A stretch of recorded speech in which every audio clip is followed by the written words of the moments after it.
Hello, frequency friends. I've shared one of my favorite quotes a lot recently, and folks are asking me more about where did I find the quote and what was going on in my life that made this quote have such a strong impact on my life when it found me, right? So I had just broken up with a partner.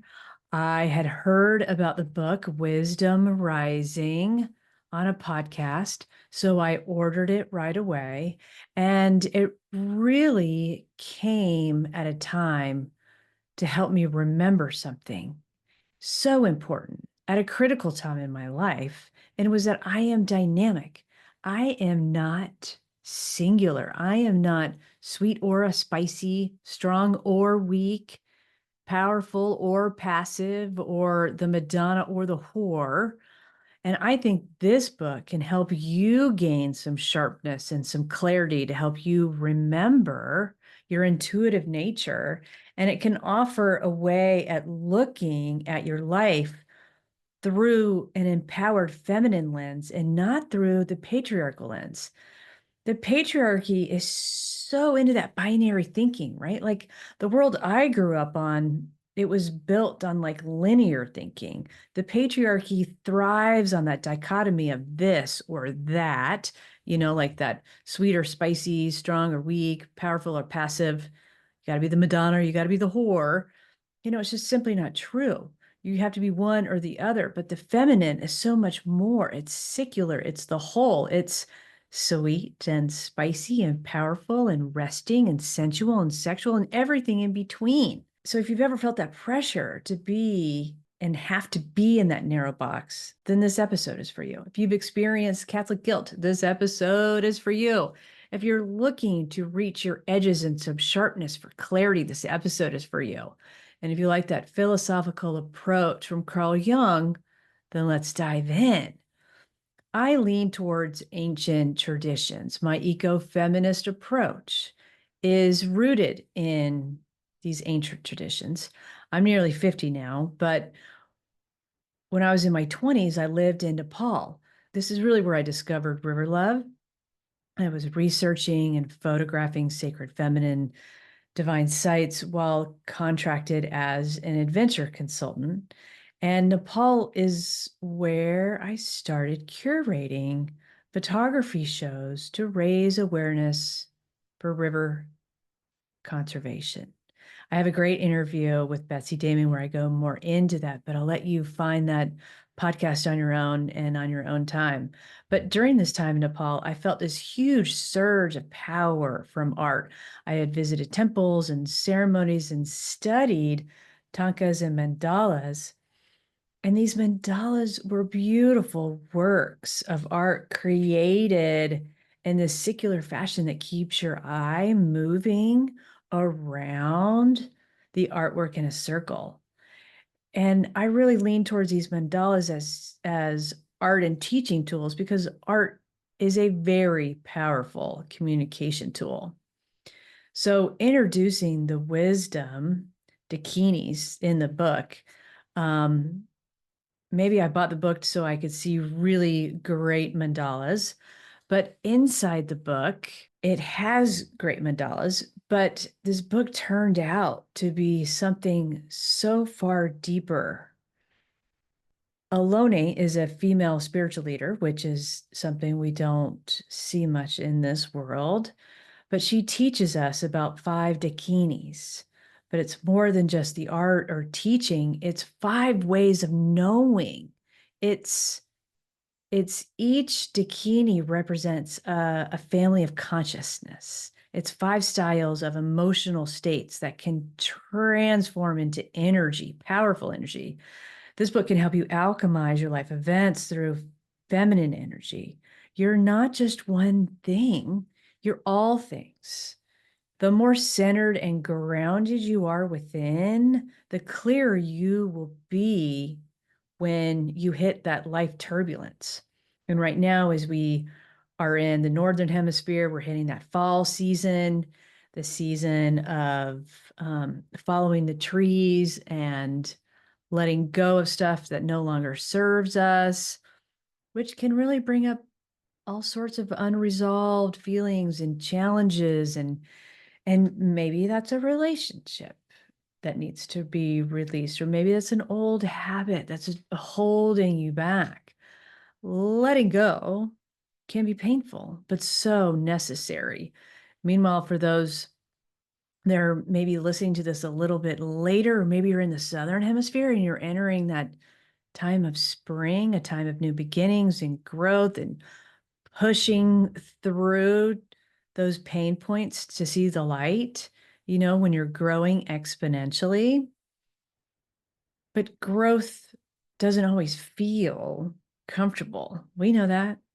I mean, my growth isn't always comfortable at all. My friends know that, but it's part of the cycle. So realizing some blind spots is a great way to go. And anger was one of my blind spots, and I had suppressed it.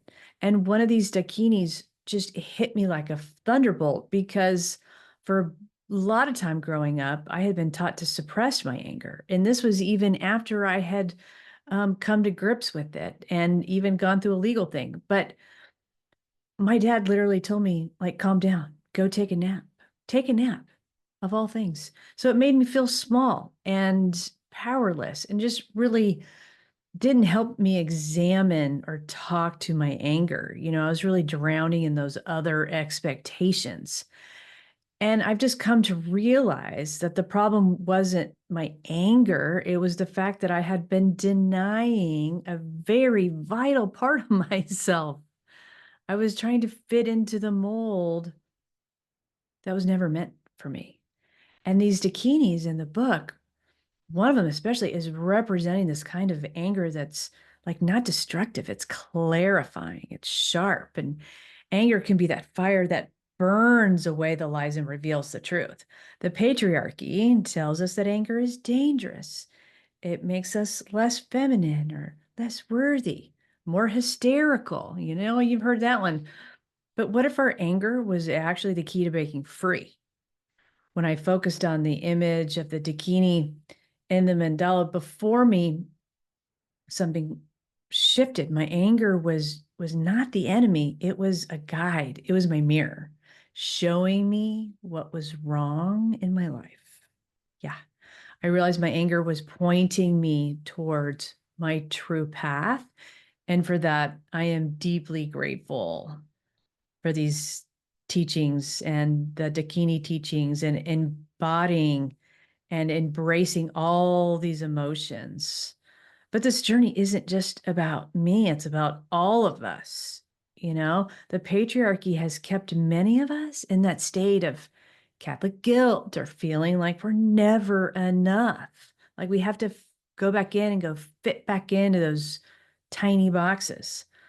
It tells us that we're not complex, multifaceted beings, but the feminine is telling us that we are multifaceted. We are wild. It's unruly, and it doesn't like to be confined, right? These dakinis also teach that the feminine isn't just one thing, it's everything. So there's some ways, like once you start peeling back the layers, like I started peeling back the layers and I discovered this blind spot. And it was this belief that I had to choose between my strength and my sensitivity. But the feminine is not about choosing, it's about embracing the whole spectrum of who we are, the whole spectrum. So here's a couple things I've identified that we can move forward through together, like identify a blind spot and then lean into that discomfort, because growth doesn't always happen in comfortable spots. It can be painful. Your body might even start to shake, but don't feel like you got to rush out to go get a pill. This discomfort is going to lead you to your path. It's going to lead you to start trusting your intuition. And the feminine is deeply intuitive. So once you've identified the blind spot, trust your intuition to guide you. It knows what you need, even if it doesn't always make logical sense. Then you can start taking those small steps. You don't have to overhaul your whole life in one night. Just start small, manageable changes. You can set some boundaries. For example, experiment. You can speak up when you would normally stay silent, or start simply acknowledging these feelings instead of brushing them aside or taking a nap, which is fine. You need your rest, but you know what I mean? Like, don't suppress it. You can seek support in your community and a mentor and a friend who really knows how to comfort you and how to help you move through it and not just try to cover it up, and just remembering that these cycles, the feminine is secular. It's not linear. There are times of strength and there are times you're going to need rest, and honor these cycles and flows with them instead of pushing yourself and constantly being in this go mode. So what else does it mean for you? It means you don't have to choose between being sweet or spicy or strong and gentle. You are all of these things. The feminine is not linear. It's secular. And the sooner you get to embrace this for yourself, the sooner you can reclaim your power. I mean, you can take a minute and reflect and think about when you felt that fire within you, when you were told to be quiet, told to conform. Did you push that anger down? Did you let it go? Like, where was it? And then where was it a time that led you to something greater? Just don't suppress it. Don't apologize. Let it guide you into a place of clarity and strength. And these Dakini teaching, especially this anger, it's not our enemy. It's a mirror, it's a tool that can help us navigate and break free from those patriarchal constraints. So, like, remember, this journey isn't about being angry all the time. It ain't about being joyful all the time. It's about understanding all of these emotions are interconnected. There are going to be times for rest and nurturing. There's going to be times for fire and roar. Choose yourself. Choose your inner peace. Let that Shakti rise. So here it is, my friends. Here is one of my favorite quotes. It's by Lama Allione to help you realize through another path besides the patriarchy. The loss of the feminine qualities is an urgent psychological and ecological issue in modern society. It is a painful loss in our emotional lives and disastrous loss to the safety on earth. The world needs us to be our whole, to bring our complexity and to bring our power to the table. These teachings of the Dakinis remind us that we are not just one thing, we are everything. We are embracing that. When we embrace that, we can find our true strength. I got to tell you, thank you so much for taking this unapologetic exploration into the empowered feminine. So until next time, stay fierce, stay creative, and stay connected to the female frequency.